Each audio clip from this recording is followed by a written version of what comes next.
Hello students, I welcome all of you in Kenis Educare. Today we are learning about surface areas and volume. The chapter is from your 9th mathematics. So students, this is the last lecture of this chapter.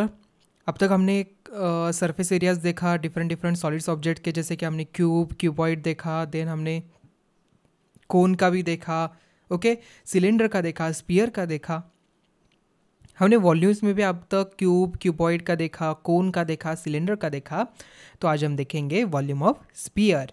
Now let us see how to go about measuring the volume of sphere. First take 2 or 3 spheres of a different radia and a container big enough to be able to put each of the spheres into it. Okay, one at a time. Also take a large through देखिए यहाँ पर in which you can place the container, then fill the container up to the brim with the water. Okay, so now carefully place one of the sphere in the container.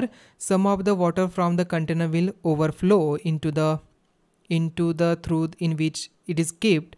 Carefully pour out the water from the through into the measuring cylinder. Suppose the radius of the immersed sphere is r.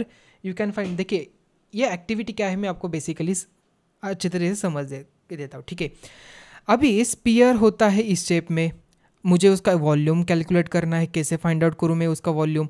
तो हम एक basically एक छोटी सी activity करते हैं यहाँ पर. देखिए एक सिलेंडर है जो कम्प्लीटली फिल हुआ है वाटर से. ठीक है, ध्यान में आ गया आपको? अभी आपको क्या करना है, उसमें एक स्पीयर डालना है, तो उससे क्या हो जाएगा, ये जो सब वाटर है यहाँ पर ओवरफ्लो हो जाएगा और बाहर आ जाएगा. ठीक है, अभी उस जो बाहर आया हुआ जो वाटर है आपको क्या करना है, उसे कलेक्ट कर लेना है इस एक कंटेनर में. ओके, देन आफ्टर दैट आप क्या करेंगे, वो जो वाटर है इस जो मेजरिंग फ्लास्क है उसमें डाल दोगे. ठीक है, now you can easily calculate the height of this pour water. Okay, जो वाटर यहाँ पर आया है उसकी हाइट आपको मिल जाएगी. ये जो मेजरिंग फ्लास्क है उसका रेडियस आपके पास है, हाइट आपके पास है, तो आपको इसका वॉल्यूम आसानी से निकाल सकते हो. Okay, with the help of cylinder का volume. So then evaluate 4/3 pi R cube. Do you find this value most equal to the measure of the volume of overflow. Okay, मतलब आपको क्या करना है, इसे इक्वेट करना है 4/3 पायर क्यूब से. तो आप यहाँ पर पाएंगे कि यस ये इक्वल ही हमें मेजर ही मिल रहा है, सेम ही मिल रहा है. Okay, so therefore students volume of sphere होता है 4/3 pi R cube. Okay, so once again repeat the procedure done just now with a different size of spheres. Find the radius r of the sphere and then calculate the value of 4/3 pi r cube. Once again this value is nearly equal to the measure of the volume of the water displaced. Okay, so what does this tell us? We know that the volume of sphere is the same as the measure of the volume of water displaced by it.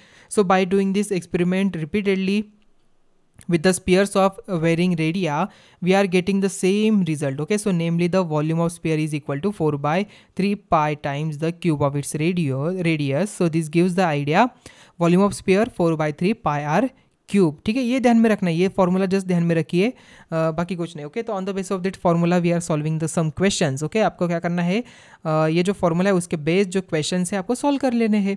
So where are is the radius of the sphere, later in higher classes it can be prove also. हम इसे prove भी करेंगे ये 4/3 pi R cube कैसे आता है. ठीक है, but at this stage we will just take it as true. Okay, so since the hemisphere of half of the sphere, can you guess what the volume of hemisphere, ये हो जाएगा इसका half, मतलब ये 2/3 पायर क्यूब हो जाएगा. So where are is the radius of the hemisphere. Okay, चलो एक एग्जांपल देख लेते हैं. Find the volume of sphere, radius 11.2 centimetre दिया है, 4/3 पाई आर क्यूब, आर के यहाँ पर वैल्यू डाल दिए जस्ट 11.12 एंड कैलकुलेट करना है आपको, बाकी कुछ नहीं करना है. So easily we get the value 5887.32 centimetre cube.